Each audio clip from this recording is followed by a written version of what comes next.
Assalamualaikum warahmatullahi wabarakatuh. Waalaikumsalam.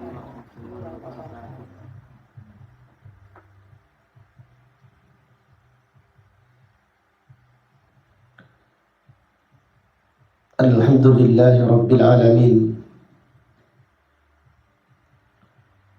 Wa ashhadu an la ilaha illallah wahdahu la syarika lah. Wa ashhadu anna Muhammadan abduhu wa rasuluh.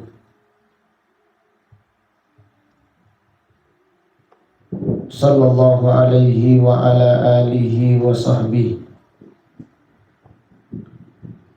wa man tabi'ahum bi ihsanin ila yaumiddin.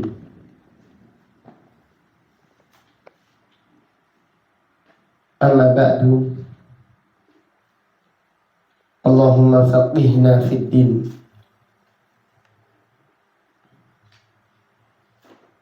Allahumma allimna ta'wil. Allahumma allimna ma yanfa'una. Wanfa'na bima 'allamtana. Wa zidna ilman. Wa aslih lana sya'nana kullah. Wa la takilna ila anfusina tarfata 'ainin. Alhamdulillah, kita melanjutkan kembali kajian tafsir Al-Quran dari kitab ringkasan tafsir Al-Imam Ibni Katsir rahimahullah rahmatan wasi'ah. Dan kita masih melanjutkan pembahasan tentang surat Wadduha. Kita sudah sampai ayat yang ke-6. Baca Bang Jainuri, dan gak baca HP aja.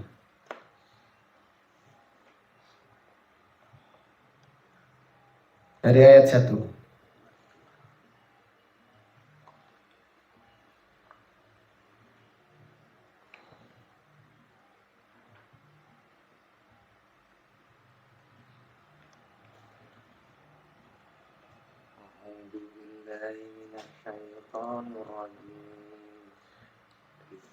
Bismillahirrahmanirrahim. Wadduha. Wadduha. Tunya datang. Wadduha. Salam. Akropon. Ya.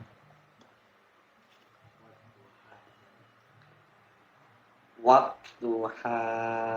Wallaili idza saja. Ma wadda'aka rabbuka wa ma qala. Walal akhiratu khairul laka minal ula. Wala sawfa yu'tika rabbuka fatarda. Alam yajidka yatiman fa'awa. Wa wajadaka dhallan fahada. Wa wajadaka Kanya tipis, jangan apa. Wawajadaka. wa wajadaka ilan fa'alna. Fa'ammal yatima fala taqhar. Wa ammas sa'ila fala tanhar. Wa amma bi ni'mati rabbika fahaddith. Baca artinya Pak Agus.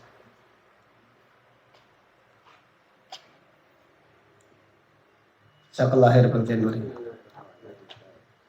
Demi waktu duha ketika matahari naik sepenggala, dan demi malam apabila telah sunyi. Tuhanmu tidak meninggalkan engkau dan tidak pula membencimu. Dan sungguh yang kemudian itu lebih baik bagimu dari yang permulaan.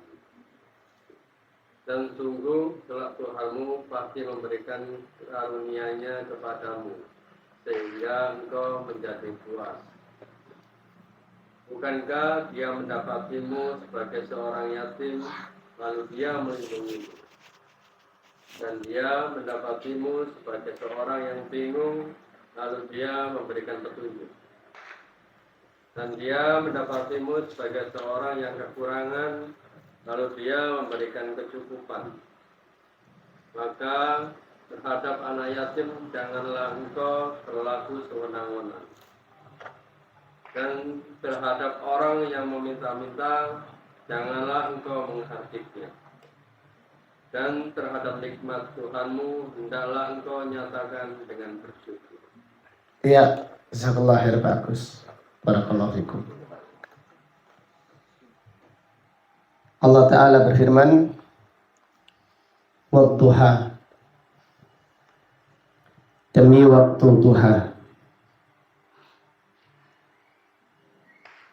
"Wal-laili idza saja", demi malam apabila sunyi dan gelap gulita. "Ma wadda'aka rabbuka wa ma qala", Tuhanmu tidak akan meninggalkanmu dan tidak akan membencimu. "Walal akhiratu khairul laka minal ula", dan sungguh akhirat itu lebih baik daripada dunia. "Wala sawfa yu'tika rabbuka fatarda", dan sungguh Tuhanmu pasti akan memberikan pemberian yang banyak kepadamu, sehingga engkau akan ridho dengan pemberiannya. Ayat yang ke-6 pembahasan kita pada malam ini. Alam yajidka yatiman fa'awa. Bukankah Tuhanmu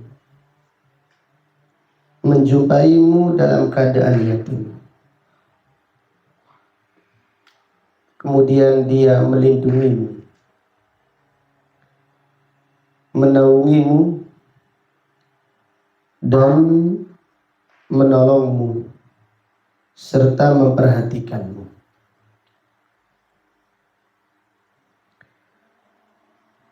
Nabi SAW lahir dalam keadaan yatim. Artinya, ketika beliau masih di dalam kandungan ibunya, ayahnya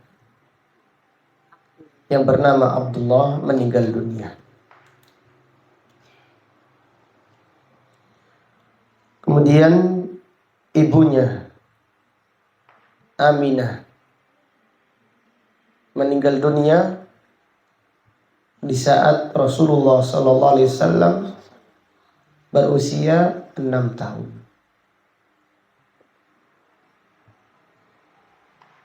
Jadi ketika kecil beliau sudah kehilangan kedua orang tuanya. Dan ini salah satu bentuk tarbiyah Allah kepada Nabi SAW. Karena beban risalah kenabian adalah beban yang berat, yang tidak akan sanggup dipikul oleh orang-orang yang manja. Sehingga ketika Nabi SAW kecil sudah terbiasa sedih dan memikul beban yang berat di dalam kehidupannya. Di saat ibunya meninggal dunia, Nabi SAW berkata kepada Ummu Aiman. Jadi Ummu Aiman ini yang merawat Nabi SAW semenjak kecil. Wahai Ummu Aiman, saya sudah tidak lagi memiliki ibu. Kepada siapa aku akan tinggal? Ummu Aiman berkata, kepada kakekmu, yaitu Abdul Muttalib. Nabi SAW disayangi oleh kakeknya, diperhatikan dengan baik. Kemudian setelah 2 tahun, pada akhirnya Abdul Muttalib juga meninggal dunia. Nabi SAW sedih lagi. Beliau berkata kepada Ummu Aiman, wahai Ummu Aiman, siapa yang akan merawatku sepeninggal kakekku? Ummu Aiman berkata, yang akan merawatmu adalah pamanmu, yaitu Abu Talib. Dan Abu Talib adalah bangsawan Quraisy, tetapi beliau miskin dan memiliki anak banyak. Di antara anaknya Abu Talib ada yang dirawat Abbas, karena Abu Talib ini miskin. Beliau pembesar, beliau bangsawan, tetapi hidupnya sederhana. Dan ini juga termasuk tarbiyah Allah kepada Nabi SAW. Beliau tidak tinggal di rumah yang serba ada, sehingga semenjak kecil beliau harus membantu pamannya Abu Talib dengan mengembala kambing. Jadi Nabi SAW ketika usianya 8 tahun, beliau mengembala kambing miliknya penduduk Mekah untuk mendapatkan upah beberapa dinar atau beberapa dirham yang digunakan membantu meringankan beban pamannya, yaitu Abu Talib. Dan ini juga bentuk tarbiyah Allah kepada Nabi Muhammad SAW. Kecil, usia 10 tahun atau belum genap 10 tahun sampai belasan tahun, terus mengembala kambing. Demikianlah tarbiyah Allah kepada para nabi dan para rasul alaihimussalam. Sehingga di dalam hadis Rasulullah sallallahu alaihi wasallam bersabda, "Ma ba'atsallahu nabiyyan illa wa yar'al ghanam." tidaklah Allah mengutus seorang nabi kecuali pasti pernah mengembala kambing. Qalu wala anta ya Rasulullah. Engkau juga demikian ya Rasulullah. Qala ana. Tidak pula dengan aku. Kuntu ar'a. Aku mengembala kambing. Al-ghanam li ahli Makkah. Ala qararit, untuk mendapatkan upah beberapa dirham yang digunakan untuk membantu pamannya Abu Thalib. Dan memelihara kambing atau mengembalakan kambing faedahnya sangat besar.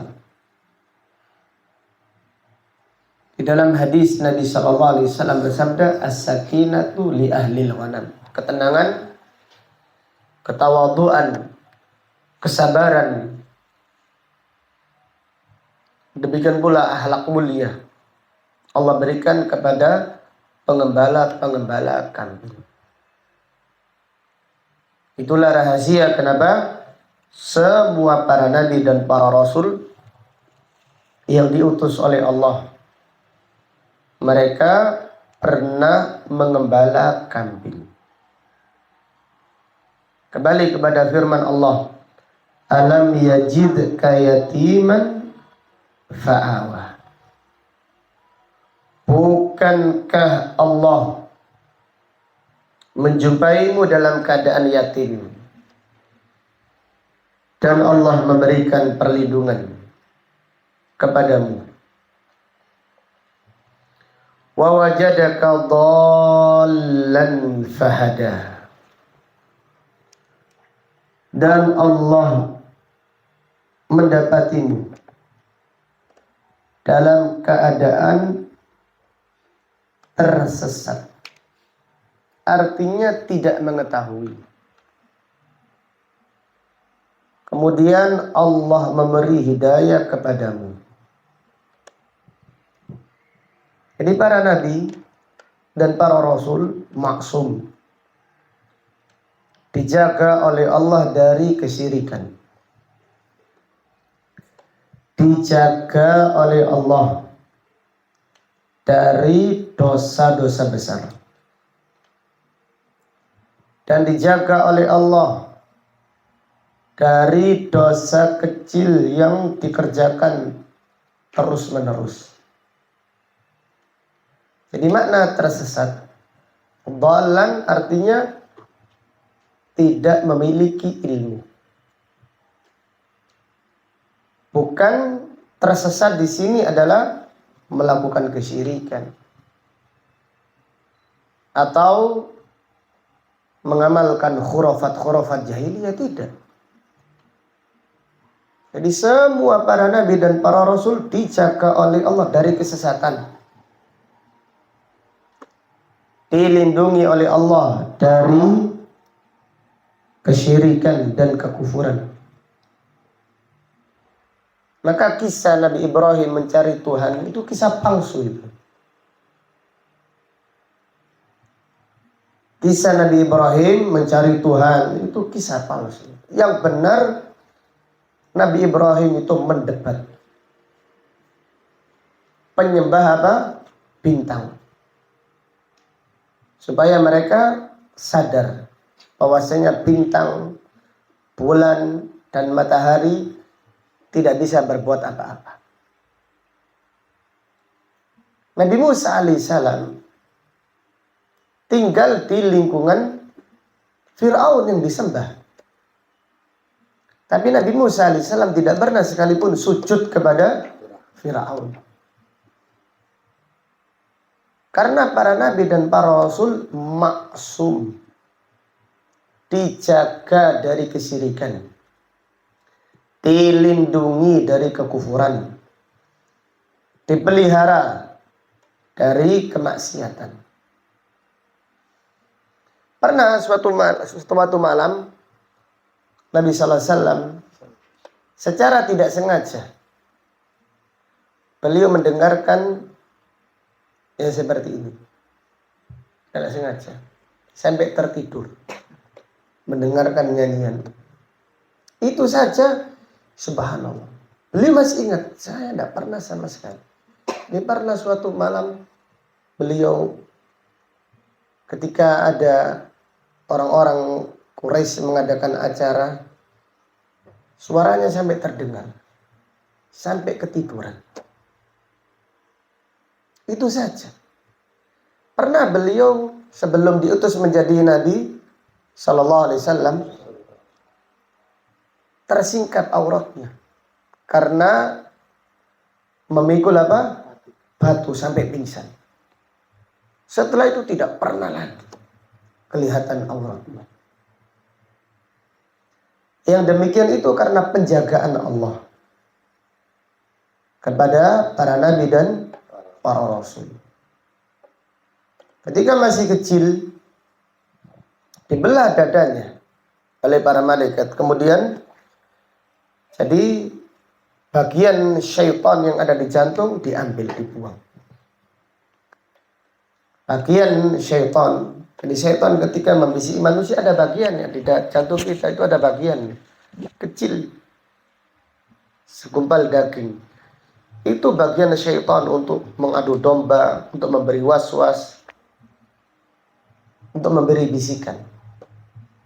Adapun kepada para nabi dan para rasul tidak bisa karena bagian tersebut sudah dibuang. Jadi syaitan tidak bisa membisikkan keburukan kepada para nabi dan para rasul. Jantungnya atau punggungnya yang lurus dengan jantung ini sudah distempel. Sudah distempel. Ada tanda kenabian. Seperti telur burung merpati. Ukurannya, warnanya merah. Jadi lurus dengan jantung di punggung sebelah kiri. Ini adalah pintu masuknya apa? Setan. Itu adalah pintu masuknya setan. Nabi Isa alaihissalam berdoa, ya Allah, perlihatkan kepadaku tempat masuknya syaitan ke tubuh manusia. Kemudian Allah memperlihatkan kepada Nabi Isa syaitan yang lurus di pundak, di tulang ini, tulang pundak, lurus dengan jantung, punggung sebelah kiri. Syaitan bersembunyi di situ berwujud ular. Syaitan bersembunyi di situ berwujud ular. Jadi syaitan itu keluar masuk ke tubuh kita.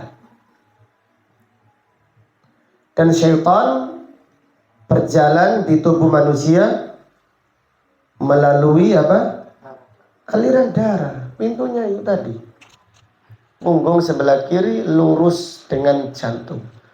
Khusus para nabi dan para rasul tidak bisa syaitan masuk. Karena sudah distempel oleh Allah. Ditutup dengan tanda kenabian. Maka sahabat Salman Al-Farisi ketika diwasiati gurunya ciri-ciri Nabi SAW dan ciri seorang Nabi tidak makan sedekah. Kemudian menerima apa? Hadiah. Yang ketiga ada stempel kenabiannya di punggung sebelah kiri, lurus jantung. Ketika Salman Al-Farisi mengetahui tanda yang pertama, tanda yang kedua, tinggal tanda yang ketiga.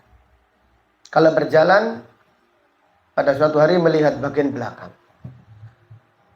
Nabi SAW tahu maksud Salman. Diberitahu oleh Allah. Beliau membuka.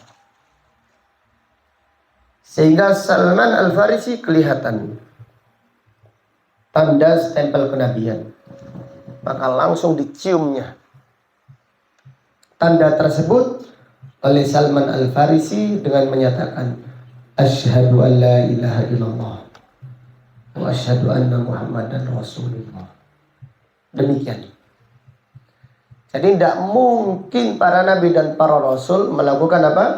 Kesyirikan. Ini dijaga oleh Allah. Maka makna tersesat pada ayat ini dijelaskan oleh para ulama seperti firman Allah, "Ma kunta tadri mal iman, mal kitab walal iman." Engkau tidak mengetahui Alkitab. Engkau tidak mengetahui perkara-perkara iman dengan detail.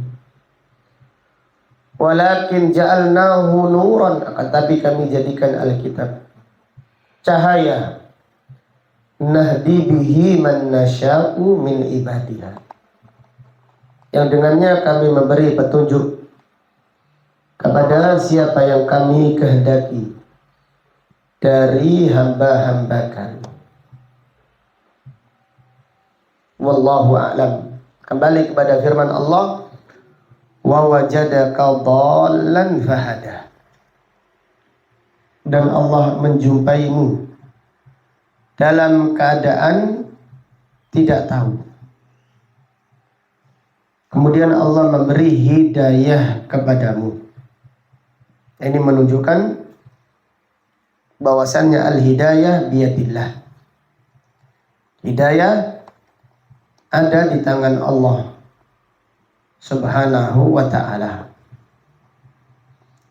Kemudian ayat berikutnya, ayat 8. Wa wajadaka 'ailan fa'aghna. Dan Allah mendapatimu dalam keadaan fakir.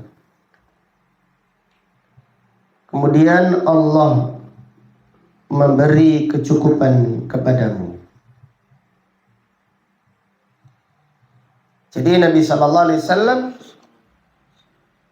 awalnya fakir, kemudian Allah memberikan kecukupan kepadanya. Nabi Sallallahu Alaihi Wasallam pernah di rumahnya tidak menyala, yaitu dapurnya, selama 3 bulan. Padahal beliau adalah manusia yang terbaik. Dan tidak pernah Nabi Sallallahu Alaihi Wasallam itu request makanan seperti kita. Tidak pernah Nabi Sallallahu Alaihi Wasallam kalau dimasakkan beliau makan. Kalau tidak ada makanan beliau apa? Berpuasa. Wa wajadaka 'ailan fa'aghna. Dan Tuhanmu menjumpaimu dalam keadaan fakir. Kemudian Allah memberi kecukupan kepadamu. Pada suatu hari Nabi Sallallahu Alaihi Wasallam dikirimi emas oleh Raja Bahrain dengan jumlah yang besar, sekitar 5 kintal emas. 5 kintal. Atau wallahu alam sampai ton, wallahu alam. Yang jelas emas tersebut dituangkan di Masjid Nabawi dengan jumlah yang besar. Ketika Nabi Sallallahu Alaihi Wasallam keluar untuk sholat asar, beliau tidak melihat emas tersebut menoleh, supaya tidak silau dengan gemerlapnya emas murni. Selesai sholat asar, baru beliau duduk. di depan emas tadi. Dan berkata kepada sahabat Ansor, kepada semua sahabat yang ada di masjid, ambillah emas seperlu kalian. Maka para sahabat mengambil satu cakup. Kecuali Abbas mengambil sampai tidak kuat. Kira-kira berapa kilo emas? Berapa? Satu karung 50. tapi diginikan.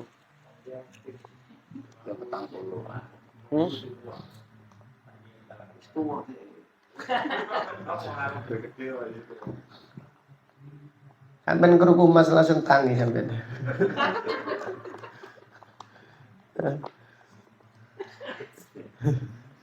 Jadi Abbas ngambil sampai tidak kuat.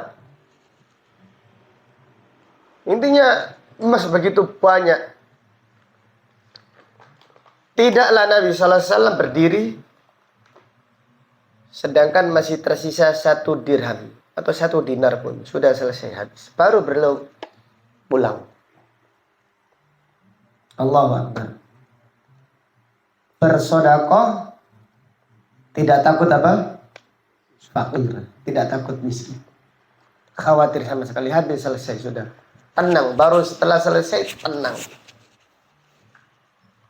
Maka di sini Al-Imam Ibnu Katsir menyebutkan fajama'a lahu baina maqamai al-faqir as-sabir wal ghani syakir. Allah mengumpulkan 2 kedudukan untuk Nabi sallallahu alaihi wasallam. Beliau adalah orang yang fakir yang sabar dan orang yang kaya yang bersyukur. Jadi Nabi sallallahu alaihi wasallam fakir bersabar. Dan beliau pada akhirnya menjadi kaya yang apa? Bersyukur. Ini makna firman Allah, wa wajadaka ailan fa'aghna. Kemudian ayat berikutnya, fa'ammal yatima fala taqhar. Jadi di sini Al-Imam Ibnu Katsir membawakan beberapa hadis diriwayatkan oleh Imam Bukhari dan Muslim dari Abu Hurairah radhiyallahu anhu. Rasulullah sallallahu alaihi wasallam bersabda, "Laisal ghina an kathratil aradi." Kaya itu bukan banyak harta. Walakinnal ghina ghina nafs. Tetapi kaya itu apa? Kaya hati, kaya jiwa. Walakinnal ghina ghina nafs. Tapi kaya yang sesungguhnya adalah kaya hati.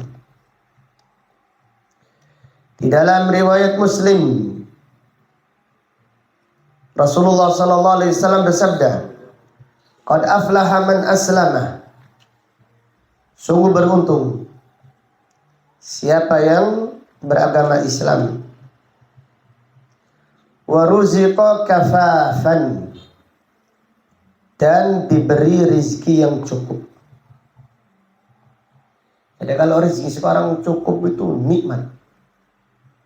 Tidak terlalu apa? Banyak dan tidak juga apa? Kurang, tapi cukup. Itu nikmat. Wa qanna'ahu Allahu bima atah.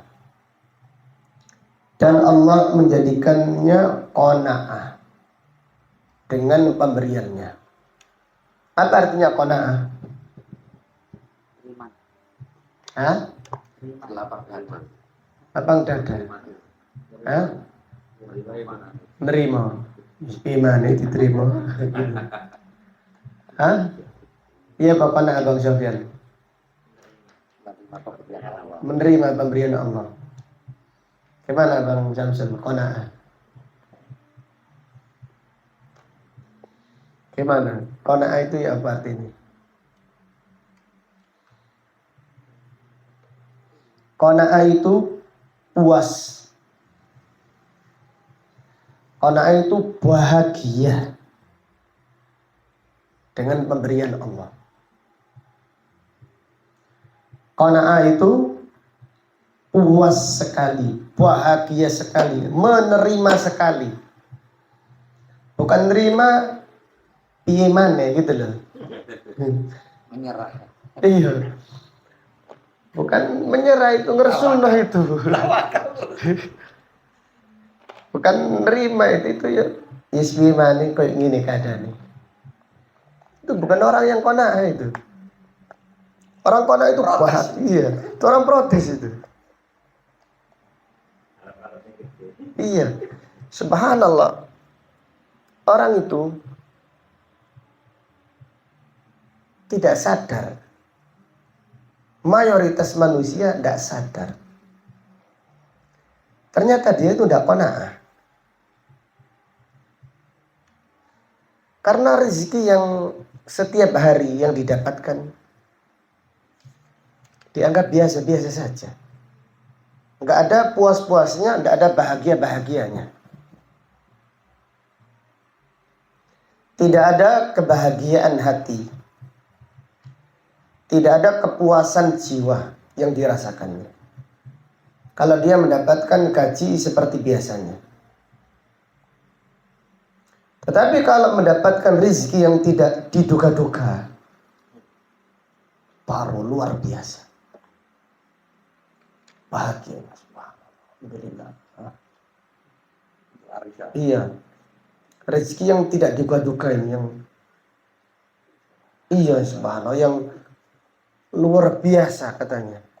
Rezeki yang setiap hari. Yang memberi rezeki yang tidak diduga-duga Allah. Yang lebih penting itu yang rezeki yang setiap hari itu. Kok tidak bahagia? Ini yang perlu dikoreksi dari sikap kita terhadap Allah Subhanahu wa Ta'ala. Allah memberi kepada kita, tapi kita tidak puas. Biasa,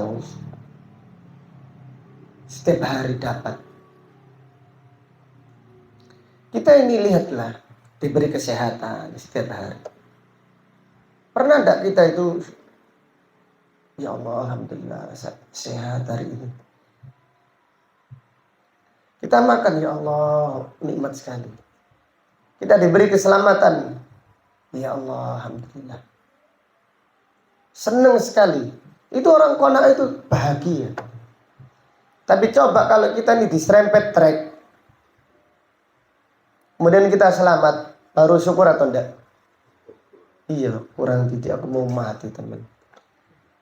Alhamdulillah ya Allah, Engkau memberi aku hidup yang kedua kali.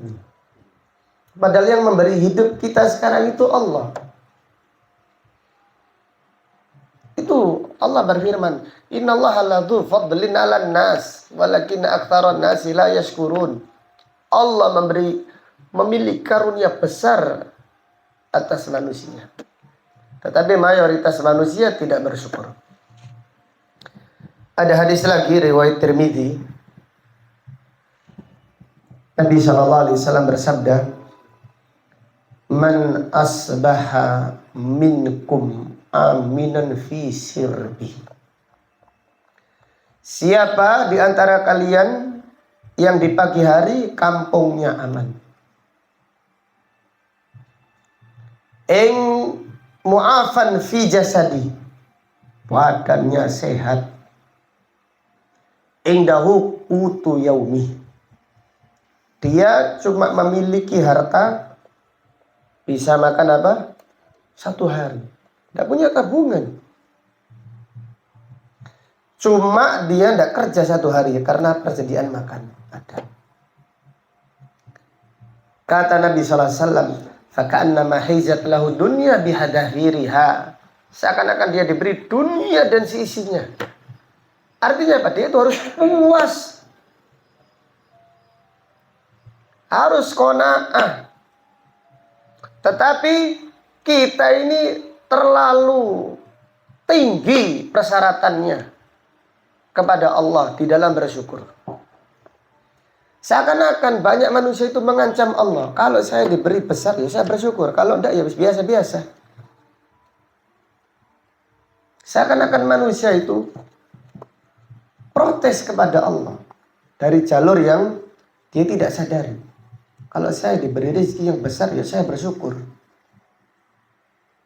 Besar di sini sifatnya duniawi juga. Kalau yang setiap hari lancar, dah syukur.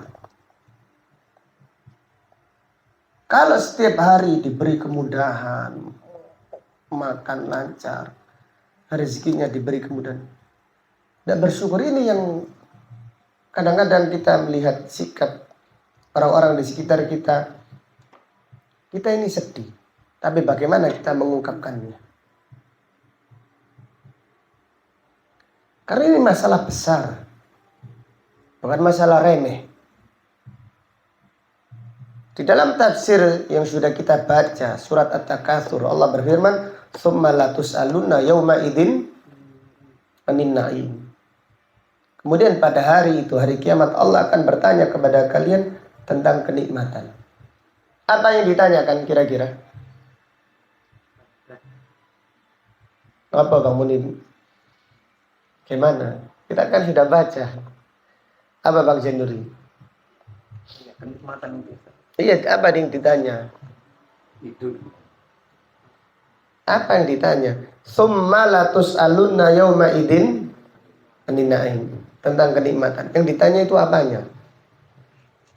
Pak Agus apa? Bang Udin. Hah? Semua nikmat ditanya. Apa? Ditanya sudah syukur atau belum? Itu yang ditanya. Sudahkah Anda bersyukur atau belum? Sudahkah Anda mensyukuri nikmat Allah atau Anda belum mensyukuri nikmatnya? Wallahu a'lam. Ayat berikutnya, fa'ammal yatima fala taqhar.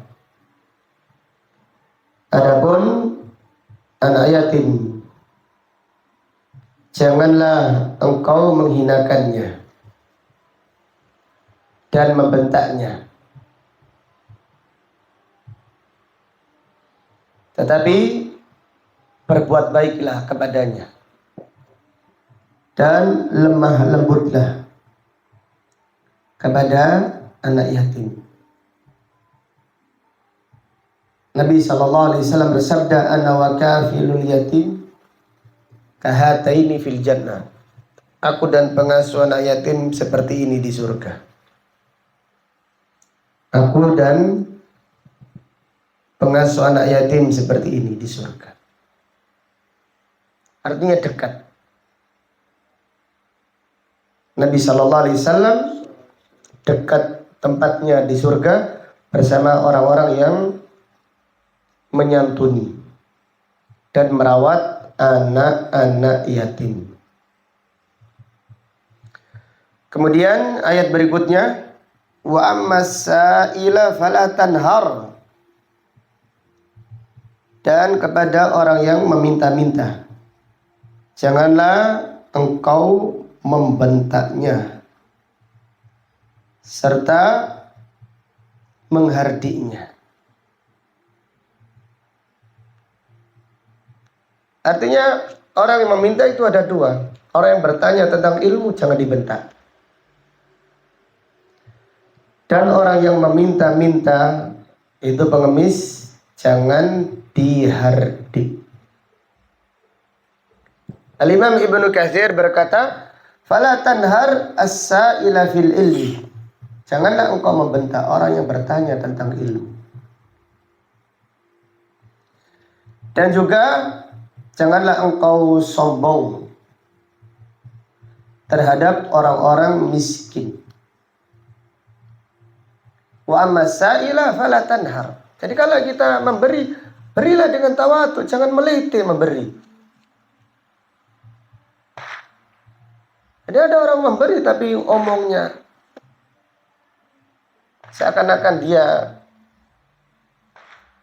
yang selalu memperhatikannya. Berilah dengan tawadhu. Berilah sedekah dengan rasa cinta. Jangan mengharap imbalan dan jangan berharap apa? Ucapan apa? Terima kasih. Tawadhu'lah terhadap orang-orang yang lemah. Nabi SAW berdoa, Allahumma inni as'aluka fi'lal khairat wa tarkal munkarat wa hubbal masakin.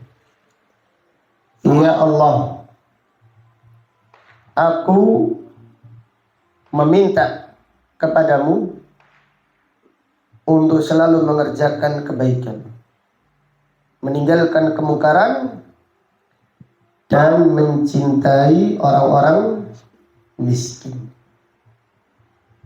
Jadi tidak main-main doanya Nabi SAW.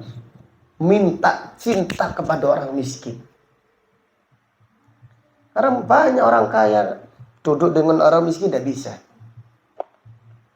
Merasa risih, bau, merasa gimana gitu. Padahal Nabi SAW melihatlah orang-orang yang ada di sekitarnya. Ada Bilal, ada Khabbab, Ammar bin Yasir, fuqara, dicintai Rasulullah SAW. Abu Hurairah tidak memiliki apa-apa, setiap hari ikut Nabi SAW, dicintai oleh Rasulullah SAW. Wa amma sa'ila fala tanhar wa amma bi ni'mati rabbika fahaddis. Adapun terhadap kenikmatan Tuhanmu fahaddis. Fahaddis ada beberapa tafsirnya. Tafsir yang pertama artinya bersyukurlah. Artinya bersyukurlah. Di sini Al-Imam Ibnu Katsir menyebutkan khutbah Rasulullah sallallahu alaihi wasallam di atas mimbar. Nabi sallallahu alaihi wasallam bersabda, "Man lam yashkuri al-qalila, lam yashkuril katsir." Siapa yang tidak bersyukur atas nikmat yang sedikit, maka dia ini sama saja tidak bersyukur atas nikmat yang apa? Besar. Mayoritas manusia bersyukur hanya nikmat yang besar-besar saja. Kalau yang nikmat setiap hari, dia tidak bersyukur. Maka kalau dia mendapatkan nikmat yang besar saja, dia baru bersyukur. Di sisi Allah dia itu kufur nikmat. Siapa yang tidak bersyukur atas nikmat setiap hari, dia tidak dikatakan bersyukur. Kadang-kadang diberi kenikmatan yang tidak terduga-duga lalu dia mengatakan alhamdulillah. Maka ada zikir pagi dan petang yang diajarkan Nabi Shallallahu Alaihi Wasallam, yaitu kita mengakui semua kenikmatan dari Allah Subhanahu Wa Taala. Kalau di pagi hari kita membaca Allahumma ma asbaha bi min ni'matin au bi ahadin min khalqika faminka wahdak la syarika lak falakal hamdu walakas syukur. Harus kita hafal ini doa. Ya Allah, tidak ada kenikmatan yang aku dapatkan di pagi ini dan tidak didapatkan siapapun juga dari hambamu kecuali dari engkau semata. Faminka wahda la syarikalak, tidak ada sekutu bagimu. Falakal hamdu, hanya milikmu segala puji. Segala puji hanya milikmu dan segala syukur hanya kepadamu. Ini doa yang sangat agung. Dan di dalam Sayyidul Istighfar, gimana kandungannya? Abu ulaka binikmatika alayya. Di hayati, ya Allah, aku mengakui semua kenikmatan. Nikmat iman, nikmat sehat, nikmat aman, nikmat rezeki lancar. Abu ulaka binikmatika alayya. Ini dihayati. Wa abu ulaka bidambi. Wa abu'u bidambi. Aku mengakui dosa-dosaku. Jadi wa amma binikmati rabbika fahaddis, artinya bersyukurlah atas kenikmatan Allah. Kemudian di antara at-tafsir wa amma binikmati rabbika fahaddis, artinya ceritakanlah kepada orang yang engkau cintai. Ma fahaddis, ceritakanlah kepada orang yang engkau cintai. Artinya ceritakan kepada orang tua, orang-orang yang apabila kita tahu kalau kita mendapatkan kenikmatan dia bahagia. Sahabat setia kita, sahabat dekat kita, ceritakan alhamdulillah Sandi, masya Allah, ikut senang. Bukan yang dimaksud hadis pasang status. Ini keliru, ini kebablasan ini. Ini bukan menceritakan, ini tapi apa? Pamer itu. Dapat rezeki pasang status, tempel di dinding. Seperti dinding ratapannya orang apa? Yahudi. Jadi subhanallah, tidak boleh. Dan itu menyebabkan orang iri hati. Nabi SAW bersabda, Ista'inu ala barakati rizkikum bil kitman. Mintalah pertolongan kepada Allah supaya rezeki kalian diberkahi dengan merahasiakannya. Fa inna kulli dhi ni'matin mahsud. Karena setiap orang yang mendapatkan kenikmatan akan didengki. Jadi kita ceritakan orang yang kita tahu dia akan bahagia. Jadi orang bahagia, yang kira-kira yang bahagia siapa kira? Iya, kalau kita mendapatkan kebahagiaan lalu kita cerita, siapa yang bahagia kira-kira? Istri ini, istri ya. Kalau istri dua ini hati-hati juga. Iya. Kalau istri dua kita lagi jalan-jalan dengan istri pertama gitu, dan ceritakan kepada istri yang kedua, ya nafasnya tersengal-sengal, panasan. Ibu kita, ayah kita, sahabat terdekat kita, kita kan tahu. Kita tahu orang tujuannya, alhamdulillah saya dapat. Tujuannya untuk memberi kebahagiaan, karena dia akan senang dengan kebahagiaan kita. Atau guru kita. Ini bagus. Jangan sampai mereka mendengar dari apa? Orang lain akan kecewa tuh. Itu kok gak cerita gitu kan. Tapi kalau kita orang nggak kenal kok kita ceritani, apa hubungannya gitu loh. Di antaranya masang status, ini apa hubungannya? Pasang status. Ini kenikmatan, alhamdulillah ada pasang status. Walaupun ada kalimat apa? Alhamdulillah. Kalimat alhamdulillah itu tidak membolehkan apa yang dilarang Rasulullah sallallahu alaihi wasallam. Kalau sudah kalimat alhamdulillah berarti boleh? Belum tentu. Jadi ceritakan, bersyukurlah, kemudian ceritakan kepada orang-orang yang kita cintai, teman curhat kita. Dia akan bahagia, akan mendoakan, Masya Allah, Allahumma barik. Demikian. Wallahu ta'ala alam. Sampai di sini kajian kita. Insya Allah akan kita lanjutkan pada kajian yang berikutnya. Terima kasih banyak atas kehadiran teman-teman semuanya.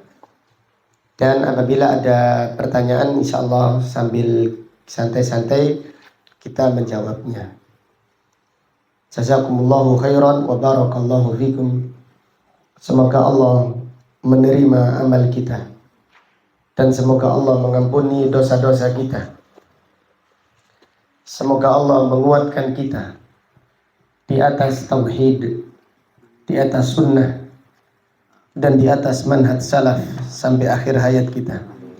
Semoga Allah mewafatkan kita dalam keadaan husnul khatimah.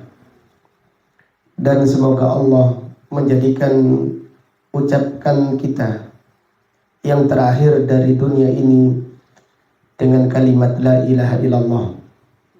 Dan semoga Allah mengumpulkan kita semua di surganya. Amin ya rabbal alamin. Subhanaka Allahumma wa bihamdika asyhadu an la ilaha illa anta astaghfiruka wa atubu ilaik. Wa sallallahu ala nabiyyina Muhammad wa ala alihi wa sahbihi wa sallama taslima. Walhamdulillahi rabbil alamin. Assalamualaikum warahmatullahi wabarakatuh.